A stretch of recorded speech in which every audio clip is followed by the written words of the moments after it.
In this final video in the unit planning series, we will review the differentiation, resources, and reflection sections of the unit plan. The aim of all aspects of the MYP is to increase access and engagement for all students by identifying and removing barriers to learning, and to create a learning culture that supports all students in reaching their full potential. This aim will be evident in the school's campus and classrooms, policies, teaching practices, and in many different sections of each unit plan.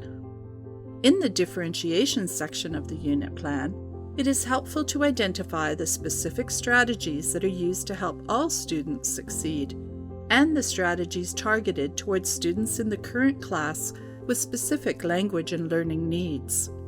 Remember that you may need to consider differentiation strategies that can provide extra learning support and/or learning extension, depending on student needs and the content of the unit. In order to clearly describe the specific differentiation strategies used during the unit, it may be helpful to organize this section in 3 categories: unit content, learning process, and assessment task product or outcome. As you develop and identify strategies, you can think about questions such as: how will specific aspects of unit content be presented in different ways to allow for multiple entry points and levels? How will specific learning engagements be designed to accommodate the specific learning needs and preferences of current students? What aspects of the assessment task will be open-ended to allow for student choice and differentiated demonstrations of learning? Instead of simply providing a list of generic types of differentiation, it can be more effective to identify the differentiation strategies in terms of their specific application in the unit. Including specific details can provide a clear written record of the strategies used and could foster a more unit-specific, individualized approach to differentiated instruction.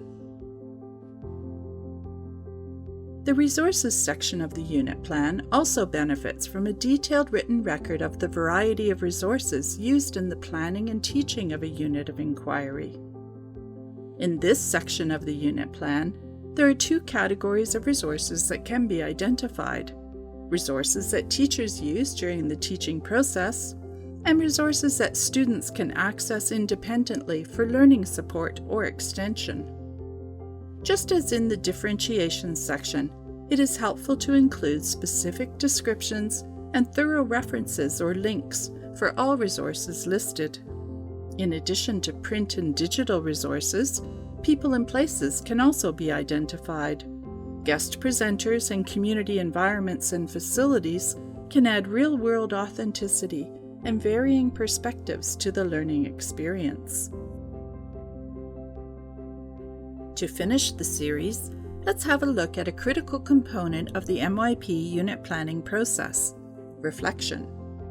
This section is vital to helping you think about your learning and teaching priorities prior to teaching the unit, observations during teaching, and finally reflections after teaching the unit. The questions suggested in MYP from Principles into Practice may be a helpful starting place in inspiring a range of practical reflection considerations. Remember, however, your reflection should be more than simple short answers to a preset question list. In order to be impactful, they need to be thoughtful, meaningful, and useful in the current and future teaching of the unit. This video concludes this series of unpacking the MYP Unit Planner. As supplements to the more detailed guidance provided in other IB MYP publications and resources, we hope these videos have been informative and will continue to be helpful in your unit planning journey.